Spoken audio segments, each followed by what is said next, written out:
Halo guys, balik lagi bersama saya Akna Rifah Nadirlansyah. Nah, kali ini saya akan membahas tentang bagaimana ampas tebu bisa jadi kertas. Nah, oke, langsung saja kita menuju pada materinya. Tujuan materi kali ini yaitu yang pertama, mengetahui klasifikasi dan struktur morfologi tanaman tebu. Kemudian, mengetahui kandungan dari ampas tebu sebagai bahan pembuatan kertas. Kemudian yang ketiga, mengetahui proses pengolahan ampas tebu menjadi kertas. Nah, di sini apa yang akan kita bahas? Yaitu yang pertama, klasifikasi tanaman tebu. Kemudian yang kedua, struktur morfologi tanaman tebu. Dan kemudian yang ketiga, kandungan serat ampas tebu. Dan yang terakhir, proses pengolahan ampas tebu menjadi kertas. Nah, sebelum lanjut kepada materi berikutnya, kita bahas dulu apa tebu dan klasifikasinya. Tebu adalah tanaman yang ditanam untuk bahan baku gula dan vetsin. Tanaman ini hanya dapat tumbuh di daerah beriklim tropis. Tanaman ini termasuk jenis rumput-rumputan. Umur tanaman sejak ditanam sampai bisa dipanen mencapai kurang lebih 1 tahun. Di Indonesia, tebu banyak dibudidayakan di Pulau Jawa dan Sumatera. Nah, tebu ini menurut klasifikasinya termasuk divisi Spermatophyta, yaitu jenis kelompok tumbuhan yang menghasilkan suatu organ yang berupa biji. Nah, Spermatophyta ini dibagi menjadi dua, yaitu Angiospermae berbiji tertutup dan Gymnospermae, yaitu tumbuhan berbiji terbuka. Kemudian untuk subdivisinya termasuk Angiospermae, yaitu tumbuhan yang memiliki berbiji tertutup. Angiospermae mencakup semua tumbuhan yang mempunyai bunga dan menghasilkan biji tertutup di dalam sebuah karpel. Karpel ialah daun yang dimodifikasi membungkus benih kemudian dapat berkembang menjadi buah. Angiospermae sendiri dapat dibedakan menjadi dua, yaitu dikotil dan monokotil. Nah, untuk klasifikasi setelahnya menurut kelasnya yaitu monokotil, yaitu dapat diartikan juga sebagai tumbuhan dengan biji berkeping satu atau biji tunggal. Hal ini disebabkan karena tumbuhan monokotil memiliki biji yang tidak membelah saat berkecambah. Dalam sistem klasifikasi tumbuhan monokotil biasanya juga disebut dengan tumbuhan monokotiledon, Lilopsida atau Lilidae. Klasifikasi berikutnya yaitu termasuk ordo Graminales dan famili Graminae. Nah, ciri-ciri ini adalah termasuk suku rumput-rumputan, memiliki daun yang berbentuk pita, tulang daun sejajar dan melekat langsung pada batang. Batang agak berongga, berakar serabut, bunganya berbentuk bulir dan mudah terbang kalau tertiup angin. Penyerbukan suku rumput-rumputan ini banyak dibantu oleh angin. Kemudian masuk ke dalam genus Saccharum, yaitu adalah genus tanaman abadi tinggi. Mereka memiliki tangkai berserat, bersendi, berserat yang umumnya kayak gula dan tingginya 2 hingga 6 meter. Nah, untuk tebu sendiri termasuk spesies Saccharum officinarum. Kemudian struktur morfologi tebu yang pertama yaitu batang. Batang tanaman tebu berdiri lurus dan berruas-ruas yang dibatasi dengan buku-buku yang dapat dilihat dari gambar. Bisa terdapat ruas-ruas yang nanti bisa dimakan kalau udah matang. Pada setiap buku terdapat mata tunas. Batang tanaman tebu berasal dari mata tunas yang berada di bawah tanah yang tumbuh keluar dan berkembang membentuk rumpun. Diameter batang antara 3-5 cm dengan tinggi batang antara 2-5 meter dan tidak bercabang. Kemudian akar tanaman tebu termasuk akar serabut tidak panjang yang tumbuh dari cincin tunas anakan. Pada fase pertumbuhan batang terbentuk pula akar di bagian yang lebih atas akibat pemberian tanah sebagai tempat tumbuh. Untuk struktur berikutnya adalah daun. Daun tebu berbentuk busur panah seperti pita. Bisa dapat dilihat di gambar, berseling kanan dan kiri, berpelepah seperti daun jagung dan tak bertangkai.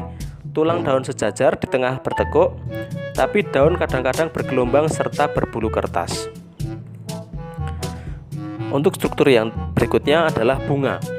Bunga tebu berupa malai dengan panjang antara 50-80 cm. Cabang bunga pada tahap pertama berupa karangan bunga dan pada tahap selanjutnya berupa tandan dengan 2 bulir panjang 3-4 mm. Terdapat pula benang sari, putik dengan 2 kepala putik dan bakal biji. Nah, setelah itu adalah ampas tebu dan kandungan seratnya. Nah, ampas tebu sendiri adalah merupakan limbah berserat dari batang tebu setelah melakukan proses penghancuran dan ekstraksi. Jadi tebu yang udah dihancurkan seperti itu. Nah, ampas tebu seperti halnya biomasa yang lain terdiri dari 3 penyusun utama. Berikut adalah strukturnya. Nah, yaitu selulosa, hemiselulosa, dan pentosan lignin. Nah, untuk struktur pembentuk ampas tebu sendiri, selulosanya sebesar 26-43%, kemudian hemiselulosanya 17-23%, pentosannya 20%-33%, dan ligninnya 13-22%. Dari jurnal Sabiri 2014. Nah, dari komposisi di atas, serat ampas tebu berpotensi menjadi pengisi dalam komposit atau kertas karena memiliki kadar selulosa yang tinggi. Nah, bagaimana proses pengolahannya? Berdasarkan penelitian yang dilakukan oleh Ristianingsih dan kawan-kawan pada tahun 2018, pengolahan ampas tebu dibagi menjadi beberapa cara, yaitu yang pertama persiapan bahan baku. Nah, dalam persiapan bahan baku ini ampas tebu untuk menjadi kertas ini ampas tebu tidak seolah-olah cuma ampas tebu aja, tapi dia dicampurkan oleh sekam padi yang dipotong kecil. Jadi apa yang perlu dipersiapkan yaitu ampas tebu, sekam padi, dan larutan NaOH.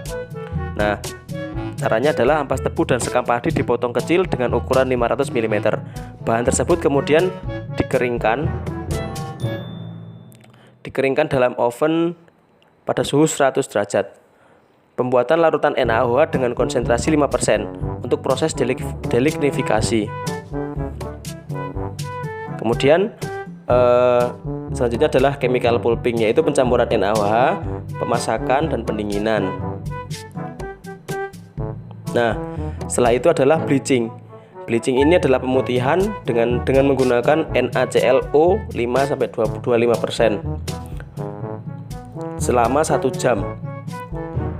Kemudian pencucian dan penyaringan, yang dicuci dengan air bersih yang mengalir 1 liter dan disaring. Kemudian pulp yang masih basah dikeringkan dalam oven pada suhu 100 derajat hingga konstan. Dan kemudian dilakukan pengujian pulp yang diuji adalah uji yield, uji SEM, dan uji XRD. Proses selanjutnya adalah perendaman pulp yang dilakukan di pencetak atau screen yang berukuran 15x15 cm dengan diameter 70 mikron.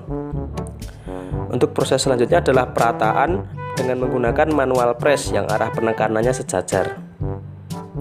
Kemudian proses selanjutnya adalah pengeringan. Setelah kadar air berkurang sampai tidak ada air yang menetes, kemudian dikeringkan dengan suhu 60 derajat Celcius dengan hingga konstan.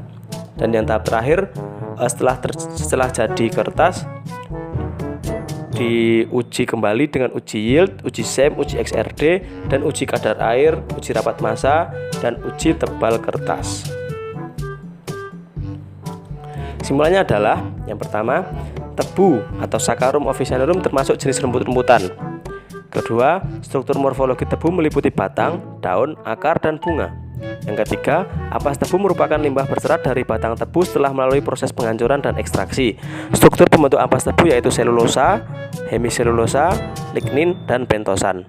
Dan yang terakhir, proses pengolahan ampas tebu menjadi kertas adalah persiapan bahan baku, chemical pulping, bleaching, pencucian dan penyaringan, pengeringan, pengujian pulp, perendaman pulp, perataan, pengeringan, dan pengujian kembali.